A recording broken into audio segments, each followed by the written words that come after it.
Another often overlooked area of somebody's health and their health profile is sleep. Now, we all know that sleep's important, right? That we grew up knowing that this is something. You get a good night's rest and go to bed early when we were little.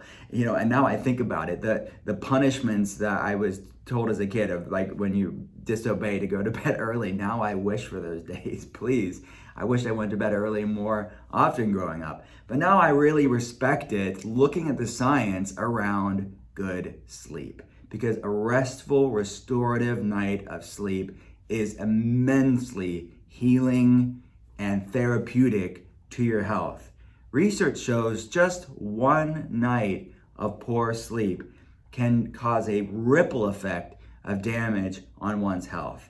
And over time, it can be very eroding to how we want to feel. It can impact your hormones, it can impact your blood sugar, it can impact your immune system, impact your digestion, impact your energy levels, of course, so many things. So sleep is medicine. Good sleep is good medicine.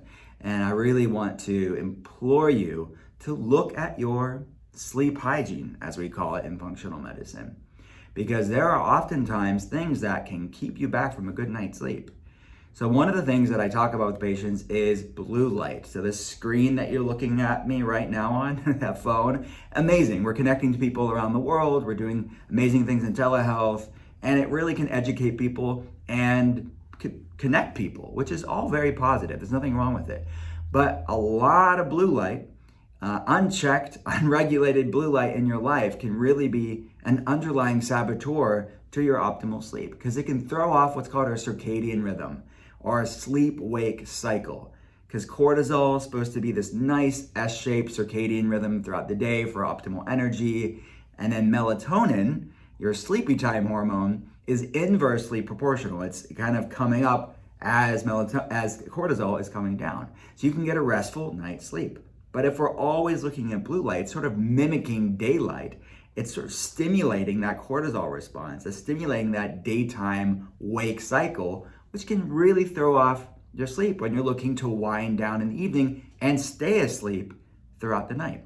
So if you're having trouble with falling asleep, staying asleep, or both, definitely look at blue light. Doesn't mean you have to avoid screens entirely, even though that's definitely maybe what some people should do towards the end of the evening, right? A couple of hours before bed, turn the screens off, unplug, read a book, connect in nature maybe, go on a walk in the evening, connect with your family, play games, maybe do some meditation, things that are calming to your body, that are activating the parasympathetic, which is the resting, the digesting, what you want to be supportive to get a great night's sleep. So look at blue light. The next thing I would say, look at the foods that you eat and not having a heavy meal right before bed, to allow a couple of hours after dinner before you go to sleep. So allow your body to digest before you go to sleep. That's number 2.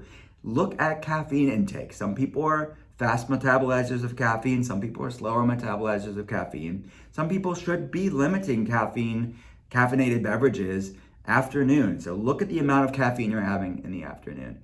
And then water, which is wonderful. I want you to be hydrated, but drinking lots of liquids, including something as healthy as water, right before bed you could be waking up throughout the night to go to the bathroom, which is interrupting that deep quality sleep. Because it's not just about the quantity of sleep, which we want 6 to 8 hours for most people. We don't just want good quantity, we want good quality. So we want to look at optimal REM sleep and deep sleep, which is the real deep, healing, restorative sleep that we want. The way that I gauge this with patients is we look at different wearable devices, and there are watches and rings and bands and lots of really cool tech out there where we can look at the data, not just the quantity of sleep, not just how many hours, but what's the quality. What's your REM look like? What's your deep sleep? And get those numbers up.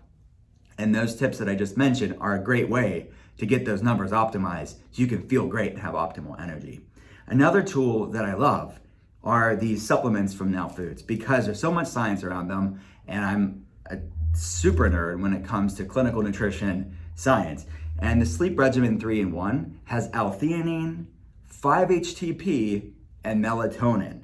Those are 3 different natural compounds that really support a deep sleep and support even just calm in the evening. So if you're feeling wired and you're feeling sort of on edge, it's just in the evening will really support serotonin production and that sort of restful parasympathetic mechanisms in the body. So super fan of this 3-in-1 sleep regimen. And also liquid melatonin towards the evening to really regulate that sleep-wake cycle. So if your body is stressed out, maybe you're not doing as much meditation as you should be, maybe you're looking at too many screens. Well, okay, one way to really support your body's sleep cycle is this liquid melatonin. I love it because it's bioavailable, meaning your body can make good use of it, and it's easily taken, and it's very effective to get that sleep that we all need to be supporting.